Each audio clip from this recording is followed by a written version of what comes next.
Thanks for having me. It's great to be here. So I'm going to today talk a little bit about where Hadoop came from and where it seems to be headed, the trajectory we're on, and the big data trend in general, and help you to figure out how it might fit into your plans with what you're doing. So I'm going to start out with the origins here of how we got to this point. It's a confluence of a number of things. I think the first thing was the setting, the right climate, really for big data. Moore's law drove a lot of this, in that we've got computation is more affordable than ever. Over the past 30 years, we've seen more than 1,000-fold improvement in the affordability of processing, of storage, of networking. And you can now get, very inexpensive individual computers that can do a fair amount by themselves.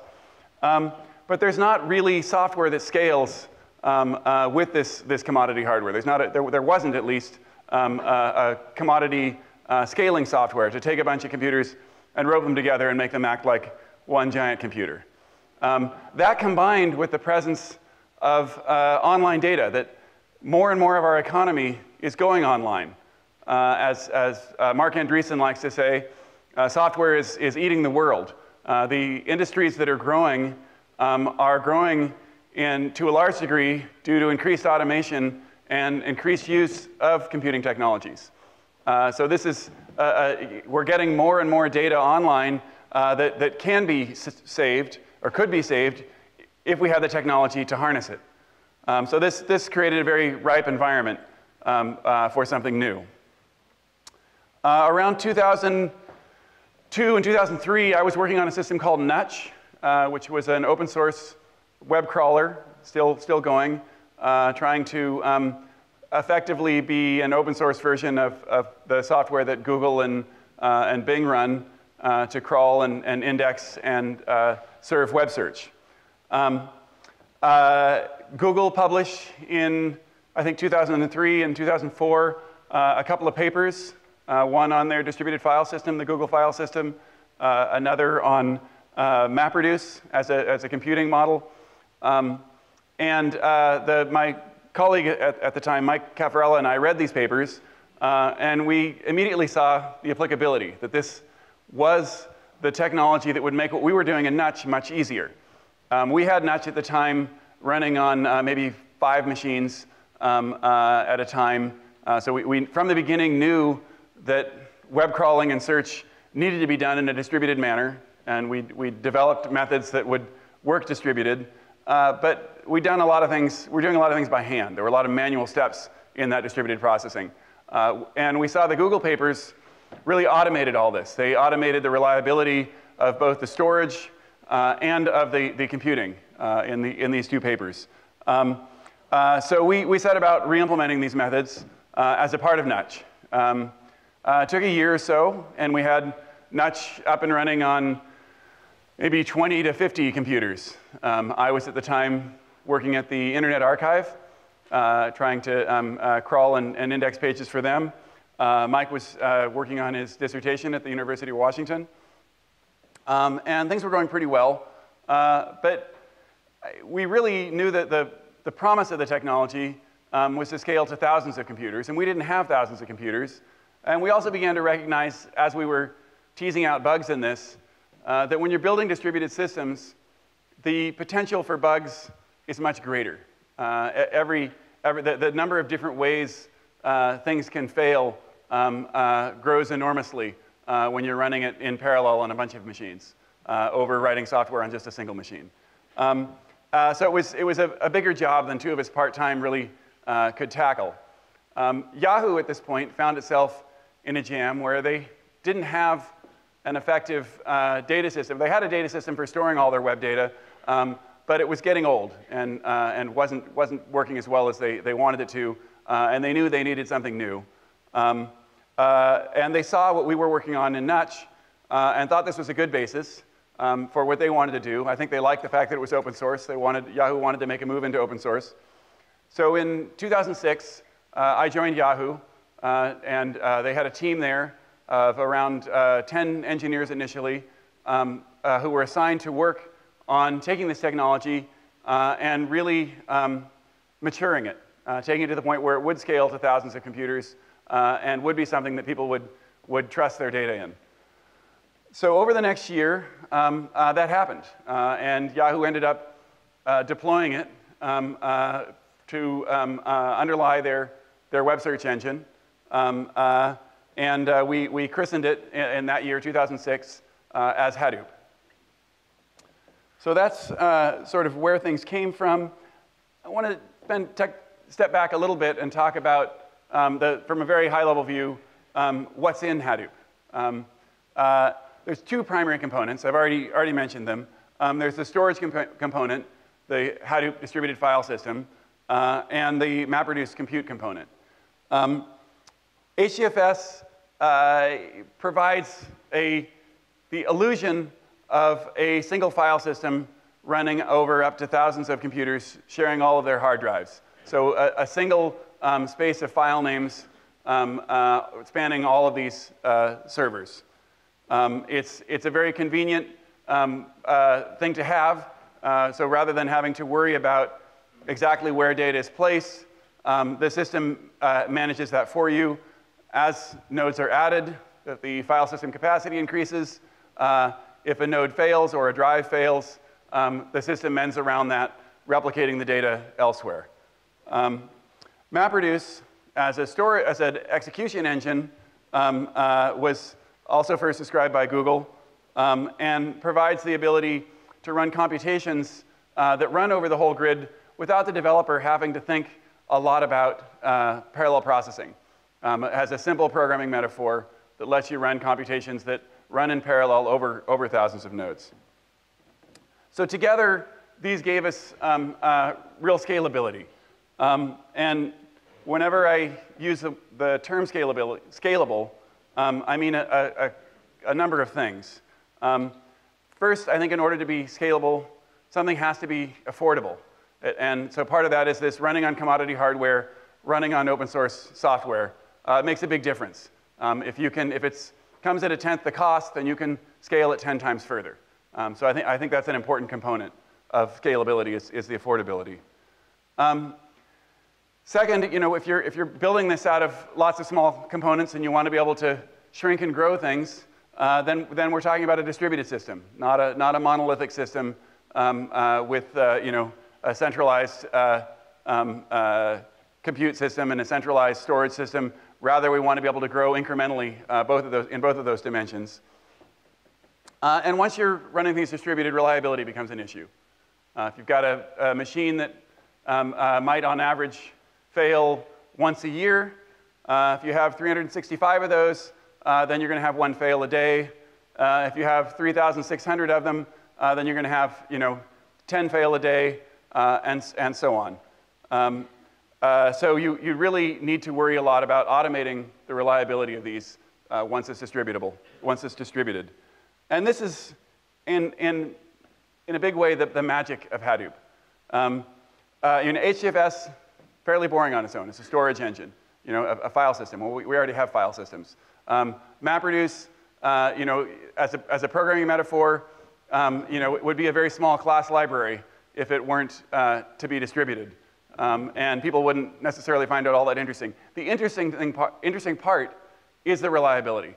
That's why people use this, is because it gives you this scalability for free. You've got storage that scales and is reliable, and you've got computation which scales and which is reliable.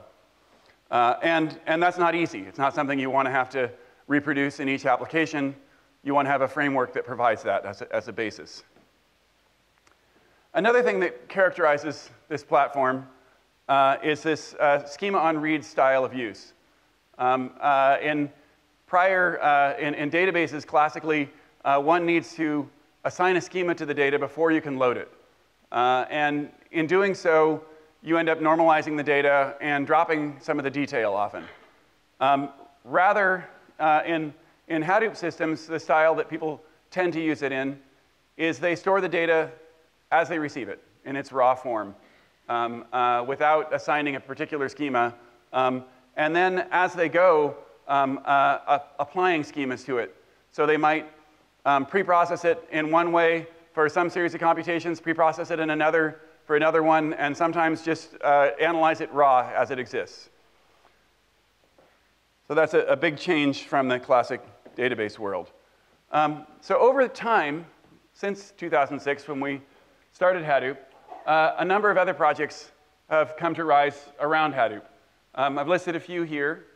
There's probably a total of around 15 or more projects at Apache that are that build around Hadoop, and there's more outside of Apache. So there's what we think of as the kernel of this, what's really, I think, analogous to a distributed operating system, is Hadoop, with HDFS and MapReduce. And then there are other things layered on top of it. So the analogy with Linux is, in Linux you have the kernel, which is one open source project, and then you've got X Windows, which is another open source project. You've got OpenOffice, which is another open source project, and so on. You've got a number of these, which all get bundled together to form what we call Linux as a platform that people can develop things for. So similarly, there's a platform here that's developed around Hadoop. Some of the components are HBase, which is the online key value store where the data lives in HDFS. HBase is sort of the NoSQL system of Hadoop. I'll talk a little bit more about it in a bit. Pig and Hive are query languages that emit MapReduce jobs on the back end for the most part. And Pig is a data flow language. Hive uses SQL as its query language. There's Scoop, which is a system for taking data from a relational database, loading it into Hadoop, and correspondingly taking data from Hadoop and loading it into a relational database. So it's a way to integrate this ecosystem with the classic relational database systems. Flume is a system for having data streaming data, say from web servers, log data, sensors, whatnot, flow into HDFS and HBase, and generally flow into the Hadoop ecosystem. So it has the ability to T data to different places. It's a general engine for taking streaming data and processing it and storing it. Uzi, workflow scheduling engine.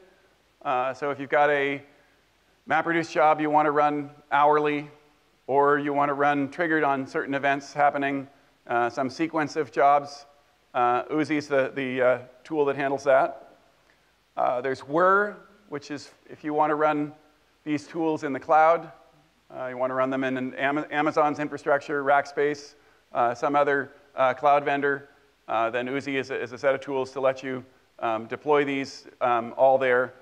And there's more. There's one noted project I didn't list here, ran out of space, something called BigTop. BigTop is an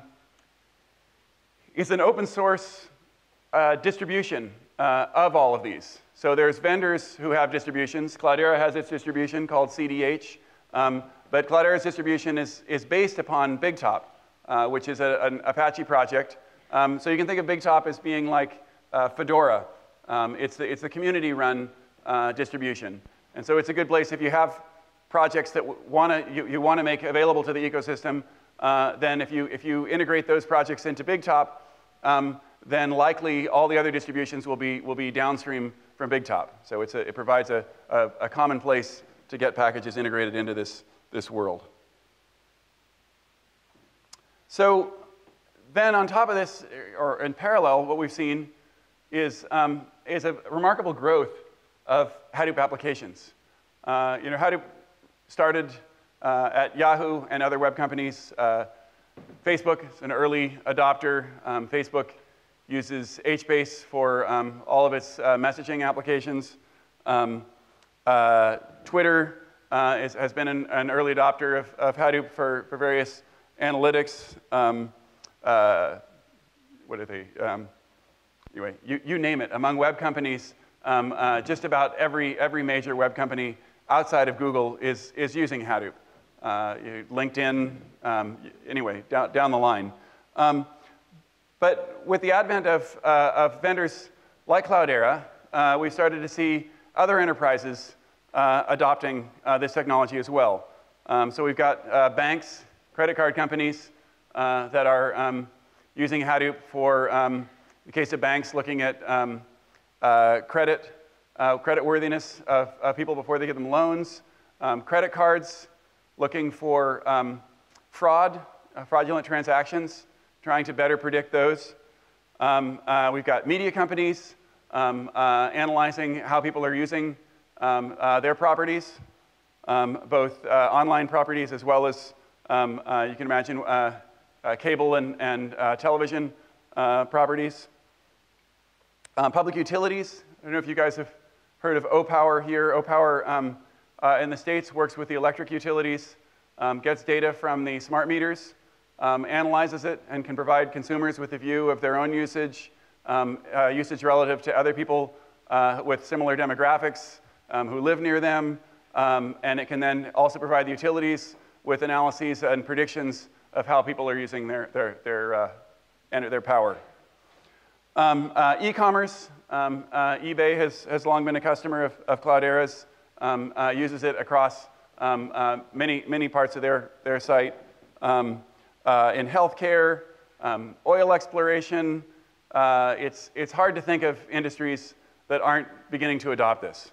Half of the Fortune 50 are currently Cloudera customers, and we're seeing large numbers of customers added per quarter. The adoption rate is incredible, and lots of people are using, obviously, using the stuff just straight from Apache or using CDH without actually becoming customers of Cloudera or another vendor. So the growth has really been amazing. So now I want to talk a little bit about where I think Hadoop is going in this context. Hopefully, most of what I said already is background for you. If it wasn't, I hope it was useful. Hadoop started as a batch system only. The MapReduce engine, as I already described, has been very useful. It's a simple API for people to develop against, and yet it's powerful enough that you can solve a lot of problems with it. Jimmy Lin, I think, talks about, if with MapReduce as a hammer, all data looks like nails, and you can use it to solve a wide range of problems. It's not ideal for every problem, but it's impressive the number of problems that it does address effectively. And we've actually seen, I didn't mention this earlier, the MapReduce engine has been generalized. Now there's a thing called Yarn in Hadoop. So we've got a general scheduler. And we're starting to see different and more computing algorithms added into this ecosystem beyond MapReduce as well. MapReduce is very efficient. It moves the computation to the data.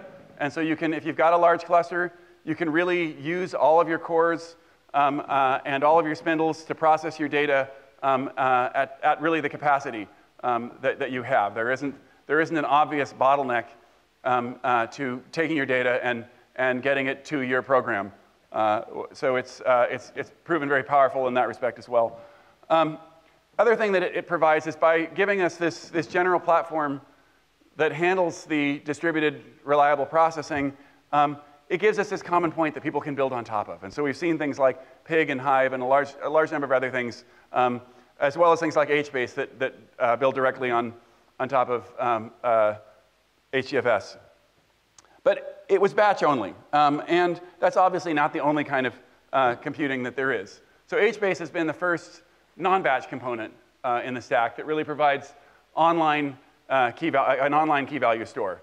And I think part of the reason that HBase has been so successful is that it's really a complementary thing in the way that it's implemented. You've got the online put and get. You can store and retrieve many thousands of values a second across a cluster. I don't know the exact rate, but it's phenomenal, the amount of throughput that an HBase cluster will support. But you can still, at the same time, run batch processing over these as a complement. You can you can run a MapReduce job, or you can do a bulk load, much at an even greater rate of throughput when that's needed. So I think this is a good recipe to look at. If you compare HBase to some of the other NoSQL stores out there, the advantage that HBase has, and the reason I think it's succeeded as well as it has, it started out and it was fairly slow, but it still saw rapid adoption despite performance issues. It's become much faster. The features, the amount of attention that's been paid to it has been great, and I think the reason is that it combines those. That it combines lets you still have the efficiencies of batch with the online, and also that it shares the storage. So you don't have to worry about yet another storage system. People care a lot about storage. It's where their data is, and it needs to be reliable.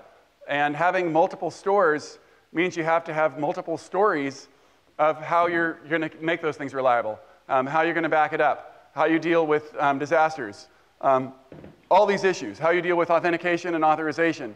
So to the greater degree you can build on an existing storage system, the less hassle you have. And so I think that's been another big advantage for HBase, is that it builds on that. And I think that's a theme going forward that we'll see, that future systems that succeed in providing non-batch access will be based primarily on HBase, or will build on HBase, rather than provide an independent storage system.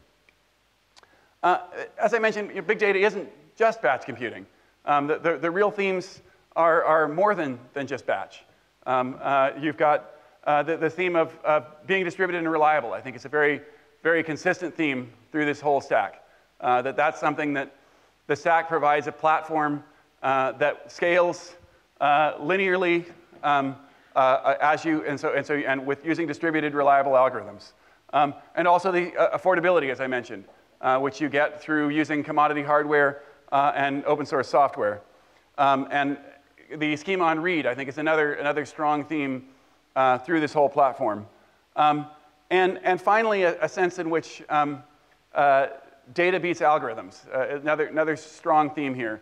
There was a paper called by Peter Norvig from Google about the unreasonable effectiveness of data, where he talks about they used a speech recognition experiment, and they had, I think, 4 or 5 systems for doing speech recognition. It could have been machine translation. Anyway, natural language task. They had 4 or 5 separately implemented systems. They trained them all on a certain amount of data, let's say a million words of text, and then they evaluate them all. And they rank them, and let's say the best did twice as good as the worst. Then they train them all on, let's say, 1 billion, 10 times as much training material, and evaluate them again. And 2 things came out that they saw. One were that the worst one in the second round was better than the best in the first.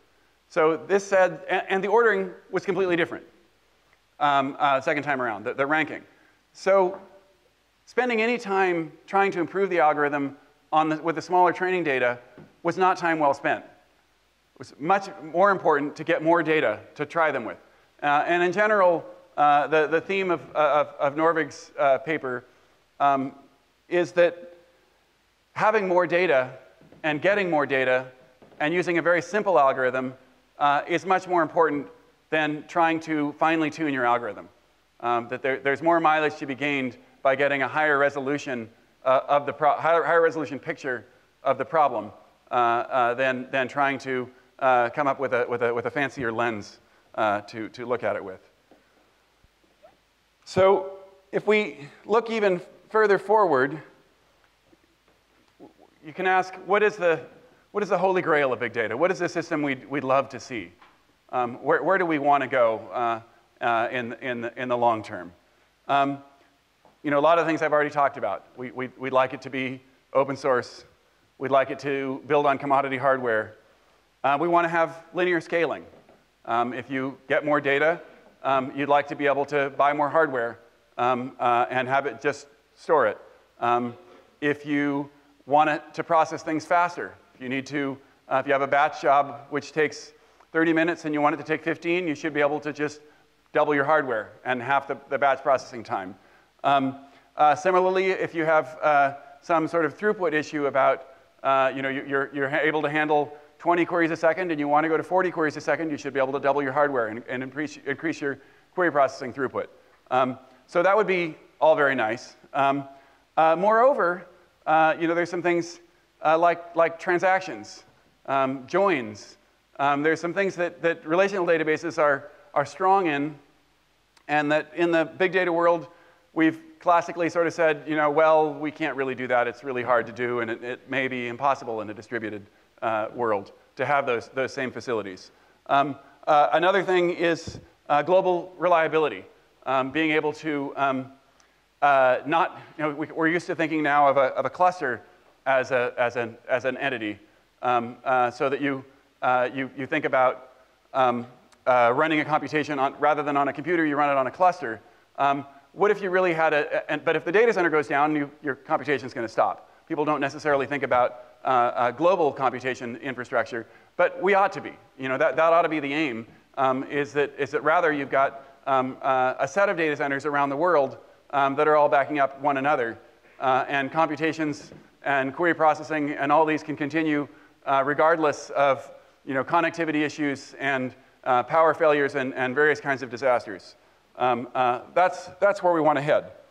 So, fortunately, Google gives us a map of how to get there. Google has given us a map before, and within a couple years, the open source community has followed. In 2004, we saw the MapReduce paper. 2006, Hadoop was out, doing batch computation at scale. 2005, there was a Sawzall paper from Google. 2008, you saw Pig and Hive, similar types of batch query languages. 2006, Google published their Bigtable paper. 2008, the HBase project really launched with its first usable version of an online key value store for big data. So if we look, there's been a number of other projects out of Google that I think have open source analogs with a similar kind of a delay of a few years. This year, Google published a paper about a system they have called Spanner, which does almost all the things I put in my Holy Grail. They're handling transactions. They're running reliably at a global scale. They do joins. The latency isn't ideal. Some of the queries can take a few seconds rather than a fraction of a second for some of these things. But overall, it's a very impressive piece of work that I encourage you to look at. And it gives me optimism that we're really looking at a framework, at a system that has legs, that really can grow to fill a large portion of our IT needs over the long term. And to me, it's very exciting. Now, I don't think it's going to be a couple of years before we have Spanner. I think it'll be a good deal longer. If you look at the paper, they say they worked on it for over 5 years, which is, I think, longer than they spent on these other projects before they published something. And the paper has 26 authors, which is also a lot more than I can count on any of these other ones. So it's a substantial effort to build this. It's a neat paper if you have a chance to read it. But to me, it gives me real confidence that we're onto something here with this big data trend. So lastly, I want to mention these sort of something that I think is fairly obvious, but it's important to keep in mind, these virtuous cycles that we see with big data. As businesses grow, they create more data. As you have more data, you can get a better picture of your business, get a better understanding of what's going on, what your customers are doing. When you have a better understanding, then you can improve your business, you can do a better job, you can create more business, and that feeds this cycle. And also, as an accelerant on this, we've got Moore's Law continuing to deliver cheaper hardware every year. So the basic, this is sort of the underlying physics of big data looks good.